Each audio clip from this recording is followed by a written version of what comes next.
Hello विद्यार्थी मित्रों, सुप्रभात। हमारी पृथ्वी पर तरह तरह के प्राणी हैं। उनमें अगर देखा जाए तो पृथ्वी की उत्पत्ति के समय से सबसे पहले एक कोशिकीय जीवों का निर्माण हुआ और वहाँ से धीरे धीरे बनते बनते बहुकोशिकीय प्राणियों का निर्माण हुआ। सभी जीवों को जीने के लिए पोषण की आवश्यकता होती है। तो आज हम देखेंगे कि जीव अपना पोषण कैसे प्राप्त करते हैं और खासकर अमीबा किस तरीके से अपना पोषण ग्रहण करता है। आइए देखते हैं। तो जीव अपना पोषण कैसे प्राप्त करते हैं, क्योंकि भोजन और उसके अंतर ग्रहण की विधि अलग अलग होती है, अतः विभिन्न जीवों में पाचन तंत्र भी अलग अलग तरीके का होता है। जो एक कोशिकीय जीव होते हैं उनमें भोजन जो होता है वो उनकी सतह से लिया जाता है, लेकिन जैसे जैसे जीवों की जटिलताएं बढ़ती जाती हैं उसके साथ जो उनके विभिन्न कार्य करने वाले अंग हैं वो विशिष्ट हो जाते हैं। जैसे बहुकोशिकीय प्राणियों में देखा जाए तो पूरा पाचन तंत्र विकसित होता है, जबकि एक कोशिकीय प्राणियों में ऐसी कोई व्यवस्था नहीं है। उदाहरण के लिए अमीबा कोशिकीय सतह से अंगुली जैसे अस्थायी प्रवर्त की मदद से भोजन ग्रहण करता है। यानी अमीबा के पास जब कोई भी शिकार आता है तो उसका अमीबा का जो आकार है उसमें से प्रवर्त निकलते हैं जो अस्थायी होते हैं और वो शिकार को चारों तरफ से घेर लेते हैं और इस तरह से अमीबा भोजन के कणों को अपने अंदर ले लेता है। यह पदार्थ भोजन के कणों को घेर लेते हैं और संगलित होकर खाद्य रिक्तिका बना लेते हैं।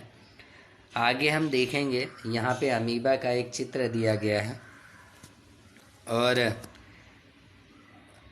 ये खाद्य कण दिखाए हैं जिसको अमीबा में चारों तरफ से घेर लिया है। उसके बाद दूसरे चित्र के अंदर देखें, यहाँ पे पादाव यानी कूटपाद निकल आए हैं और तीसरे के अंदर ये खाद्य रिक्तिका का निर्माण हुआ है और चौथा खाद्य कण अमीबा के अंदर आ गए हैं और इस तरह से अमीबा अपने पोषण की जो प्रक्रिया है वो पूरी कर लेता है। चित्र को एक बार फिर से देखेंगे। अमीबा के अंदर केंद्रक पाया जाता है और उसका आकार कोई निश्चित नहीं होता।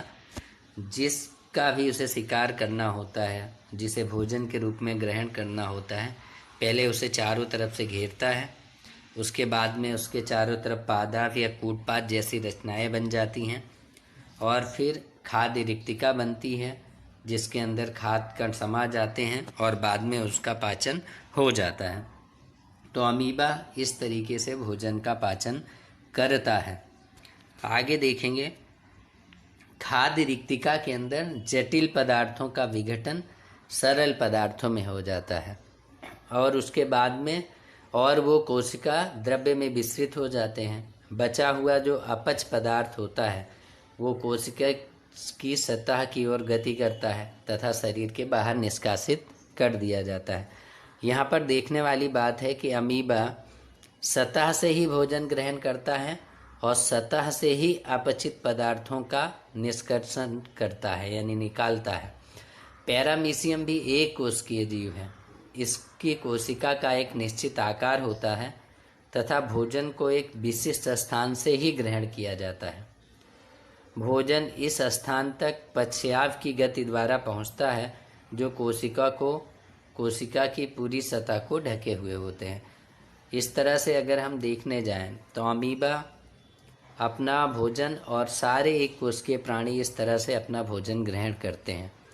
जितने एक कोशिकीय प्राणी होते हैं उनमें किसी तरह के अंग तंत्र की रचना नहीं होती। उनके एक कोशिकीय शरीर के अंदर ही अस्थायी रूप से इस तरह का निर्माण हो जाता है और वो भोजन ग्रहण कर लेते हैं। जबकि बहुकोशिकीय प्राणियों में इस तरह से अलग अलग तंत्र पाए जाते हैं और उनकी अलग अलग रचनाएं होती हैं। तो इस तरह से आज हमने सीखा कि एक कोशिकीय जीव अमीबा अपना भोजन किस तरह से ग्रहण करता है। ये प्रश्न पूछे जाते हैं। आपको सचित्र प्रश्न को तैयार करना है ताकि बोर्ड परीक्षा में आप आसानी से लिख सकें।